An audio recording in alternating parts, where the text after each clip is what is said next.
Alors, les Israélites ont vu Dieu leur tracer un chemin à travers la mer pour qu'ils puissent passer. Ils ont vu Dieu les délivrer des Égyptiens et ils le voient le guider jusqu'à la terre promise, la terre qu'il avait promise à leurs ancêtres, Abraham, Isaac et Jacob. Mais après un mois de chemin, ils étaient en train de traverser le désert. Ils se sont mis à se plaindre.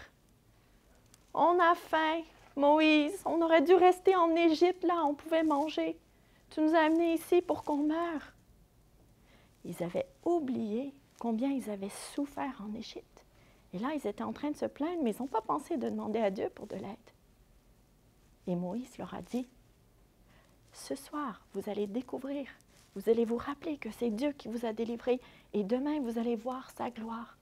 En effet, ce n'est pas contre nous que vous êtes en train de murmurer, mais c'est contre Dieu. » Et Moïse savait qu'est-ce que Dieu allait faire parce qu'il lui a dit. Et le soir, ils ont vu voler au-dessus d'eux des cailles qui étaient en migration, mais ils volaient assez bas, qui pouvaient les attraper pour les manger. Et il y en avait pour tout le monde. Et le lendemain matin, quand ils se sont levés, ils sont sortis de leur tente, ils ont vu la rosée. Et quand la rosée s'est dissipée, bien, ils ont vu par terre plein de... C'était comme des grains blancs, un peu gélatineux, je ne sais pas trop, ça goûtait un peu le miel. Ils ne savaient pas c'était quoi, ils se sont dit, mais qu'est-ce que c'est? Et Moïse leur a dit, c'est le pain que Dieu vous donne. Vous allez sortir, vous allez en récolter, pour chaque personne 2 litres, vous allez en prendre autant pour les gens qui sont dans votre maison, et c'est la nourriture que Dieu vous donne pour aujourd'hui.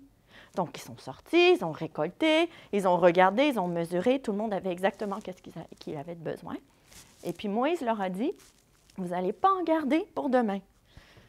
Je vais le mettre ici, on puisse le voir. Tous les manger aujourd'hui? Oui. Alors, pensez-vous qu'ils ont suivi les instructions? Oui. Il y en a qui ont voulu en garder un peu de côté pour le lendemain. Mais quand ils se sont réveillés le lendemain, ils ont regardé ce qu'il y avait dans leur maison et la manne, parce qu'ils ont appelé ça manne, était remplie de vers. Elle n'était plus bonne à manger. Ils devaient obéir à Dieu. Dieu leur donnait chaque jour. Donc, ils sortaient, ils récoltaient ce qu'ils avaient besoin pour cette journée-là. Et le lendemain, Dieu leur donnait la nourriture qu'ils avaient besoin pour le jour d'après. Le 6e jour, Moïse leur a demandé, vous allez en récolter le double. Vous allez cuisiner, vous avez préparé qu'est-ce que vous avez besoin de cuisiner aujourd'hui. Et demain, vous allez le manger. Ça sera le jour, ça sera le sabbat, le jour qui sera en l'honneur de l'Éternel. Pensez-vous qu'ils ont écouté? Non, oui. Alors, il y en a que le 7e jour, ils sont quand même sortis dehors pour voir s'il y avait de la manne.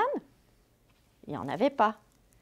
Et là, Dieu a dit à Moïse, « Jusqu'à quand est-ce que mon peuple ne va pas m'obéir? » Et ceux qui avaient gardé pour le lendemain, ils ont vu que, en fait, le sabbat, la manne était encore bonne. Et donc, chaque jour, ils avaient qu'est-ce qu'ils avaient besoin. Le sabbat, ils en gardaient le double et pour le sabbat. Et le sabbat, ils pouvaient se reposer. C'était le jour que Dieu leur avait donné, le jour du sabbat pour se reposer. Et pour manger? Et pour manger, qu'est-ce qu'ils avaient récolté le jour d'avant?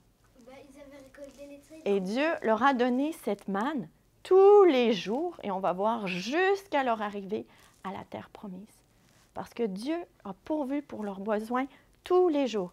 Mais il voulait qu'eux lui fassent confiance et lui obéissent à tous les jours. Et c'est la même chose pour nous aujourd'hui. Parce que Dieu prend soin de ses enfants. La Bible nous dit dans Philippiens 4, 19 que Dieu pourvoira à tous vos besoins en Jésus-Christ. Mais qu'est-ce qui s'attend de nous?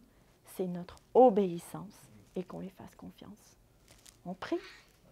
Seigneur Dieu, merci parce que tu prends soin de tous nos besoins. Et c'est toi qui sais le mieux, même plus que nous, qu'est-ce qu'on a de besoin. Aide-nous, Seigneur, à t'obéir et à te faire confiance. On prie ces choses au nom de Jésus. Amen.